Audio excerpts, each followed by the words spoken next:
Hello दोस्तों, आज मैं होम साइंस का थर्ड टॉपिक आपके बीच में लेके आई हूँ। हमारा थर्ड टॉपिक है गृह व्यवस्था की अर्थ एवं परिभाषाएं, जिसके बारे में हम डिस्कशन करेंगे। तो आइए हम चलते हैं थर्ड टॉपिक की ओर डिस्कशन करते हैं।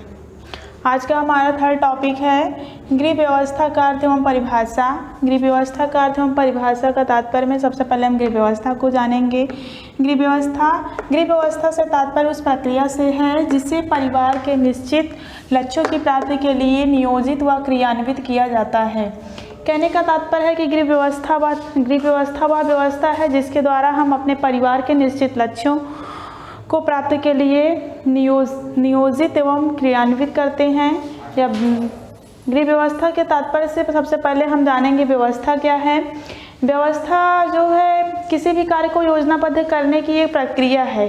कहने का मतलब है कि हम व्यवस्था के अंतर्गत किसी भी कार्य को कैसे योजनाबद्ध तरीके से करते हैं, यह हमारी गृह व्यवस्था के अंतर्गत आता है।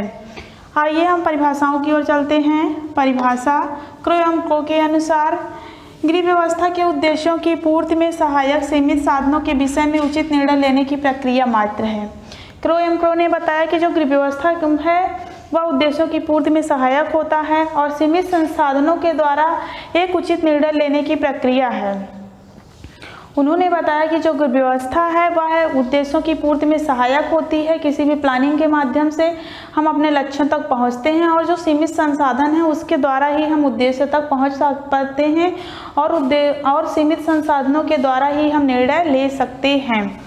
फिर हम आते हैं निकिल एवं डार्सी के अनुसार। निकिल एवं डार्सी ने बताया कि गृह व्यवस्था के अंतर्गत परिवार के साधनों का नियोजन, नियंत्रण तथा मूल्यांकन आता है, जिसके द्वारा परिवार के उद्देश्यों की प्राप्ति की जाती है। निकिल एवं डार्सी ने बताया कि जो गृह व्यवस्था की प्रक्रिया है वह 3 चरणों से होकर गुजरती है: नियोजन, नियंत्रण और मूल्यांकन। इसके द्वारा ही अपने उद्देश्यों तक तथा अपने लक्ष्यों तक पहुंचा जा सकता है। फिर आते हैं हम गृह व्यवस्था के प्रमुख उद्देश्य। तो गृह व्यवस्था के प्रमुख उद्देश्य निम्नलिखित हैं। पहला है परिवार के सदस्य की खुशी एवं संतुष्टि। गृह व्यवस्था के द्वारा ही एक कुशल गृहिणी अपने परिवार के सभी सदस्यों की खुशी एवं संतुष्टि के माध्यम से ही सभी के उद्देश्यों की पूर्ति कर सकती है तथा योजना के अनुसार कार्यों को कर वह अपने निर्धारित लक्ष्यों तक पहुंच सकती है। सेकेंड हमारा है परिवार के सदस्यों का सर्वांगीण विकास। परिवार के सदस्यों के सर्वांगीण विकास का तात्पर्य है कि गृह व्यवस्था के अंतर्गत अगर हम कोई प्लानिंग करते हैं, कोई योजना बनाते हैं, तो उस योजना में हमें परिवार के सभी सदस्यों के सर्वांगीण विकास को ध्यान में रखते हुए एक योजना तैयार करना चाहिए। अगला है गृह कार्य अधिकतम कार्य कुशलता से पूर्ण हो। गृह कार्य अधिकतम कार्य कुशलता से पूर्ण होने का तात्पर्य यह है कि आजकल ऐसे बहुत सारे आधुनिक उपकरण हो गए हैं जिसके माध्यम से हम अपने घर के कार्यों को बहुत ही सरलता पूर्वक कर सकते हैं और कुशलता पूर्वक कर सकते हैं, जिसके द्वारा हम समय श्रम बचा सकते हैं और अपने समय का सदुपयोग कर सकते हैं। उसके बाद हमारा थर्ड टॉपिक आता है समय श्रम तथा धन की बचत। समय श्रम तथा धन की बचत। अगर किसी भी कार्य को हम एक योजनाबद्ध तरीके से करते हैं तो हम अपने समय को भी बचा सकते हैं, श्रम को भी बचा सकते हैं और धन को भी बचा सकते हैं, जो हम अन्य कार्यों के लिए उसे खर्च कर सकते हैं। उसके बाद होता है आय व्यय में संतुलन। आय व्यय में संतुलन का तात्पर्य है कि अगर हम किसी भी कार्य को एक प्लानिंग के माध्यम से करते हैं, एक व्यवस्था के माध्यम से करते हैं, तो हमारे जो आय व्यय का संतुलन है वह बना रहता है। लेकिन अगर हम उसको और अपने लक्ष्य तक पहुंच सकते हैं, लेकिन अगर हम योजनाबद्ध तरीके से कार्यों को नहीं करते हैं तो हमारा व्यय अधिक हो जाता है और हम अपने उद्देश्यों तक नहीं पहुंच पाते हैं। और अपने उद्देश्यों तक पहुंचने के लिए हमें अलग से कहीं ना कहीं से संसाधन जुटाने पड़ते हैं। तो इसलिए आय व्यय में संतुलन बनाए रखने के लिए हमें एक प्लान के अनुसार ही कार्यों को करना चाहिए।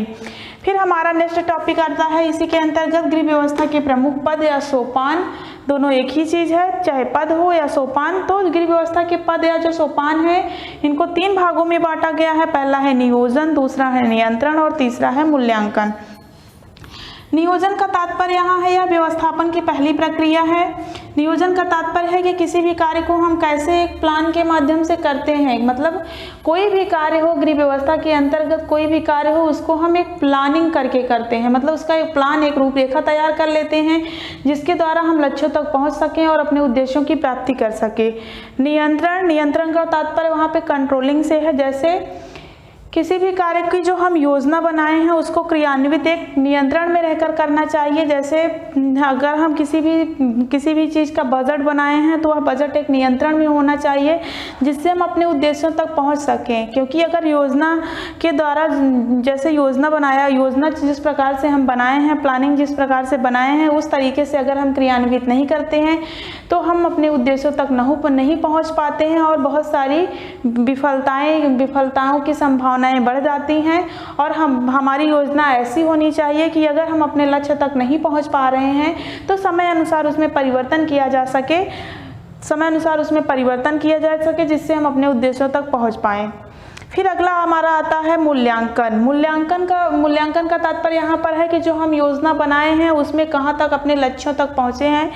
यह हमारे व्यवस्थापन प्रक्रिया का तीसरा चरण है। मूल्यांकन के द्वारा ही हम अपने लक्ष्यों एवं उद्देश्यों की प्राप्ति करते हैं और मूल्यांकन करके हम यह देखते हैं कि हम अपने लक्ष्यों एवं उद्देश्यों की प्राप्ति में कहाँ तक पहुँच पाए हैं और मूल्यांकन के द्वारा ही हम उद्देश्यों को प्राप्त किया जा सकता है। जैसे फॉर एग्जाम्पल हमारा टास्क होता है कि हम दिन में विद्यालय जाते हैं तो दिन भर पढ़ाई करते हैं, एक प्लान बना के जाते हैं और अनुशासन में रहकर पढ़ाई करते हैं और फिर पढ़ाई करने के बाद हम शाम को मूल्यांकन करते हैं कि आज हम दिन भर में कितना क्या पढ़े।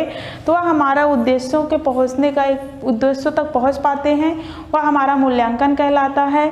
तो जो व्यवस्थापन प्रक्रिया के प्रमुख पद होते हैं इन 3 चरणों से होकर गुजरना पड़ता है। नियोजन, नियंत्रण और मूल्यांकन। बिना नियोजन, नियंत्रण और मूल्यांकन के द्वारा हम अपने किसी भी लक्ष्यों एवं उद्देश्यों को प्राप्त नहीं कर सकते हैं। तो आशा करती हूँ आज का यह पढ़ाया हुआ टॉपिक आपको समझ में आया होगा। आप लोग घर में रहिए, स्वस्थ रहिए, हंसते रहिए, मुस्कुराते रहिए। जय हिंद, जय भारत।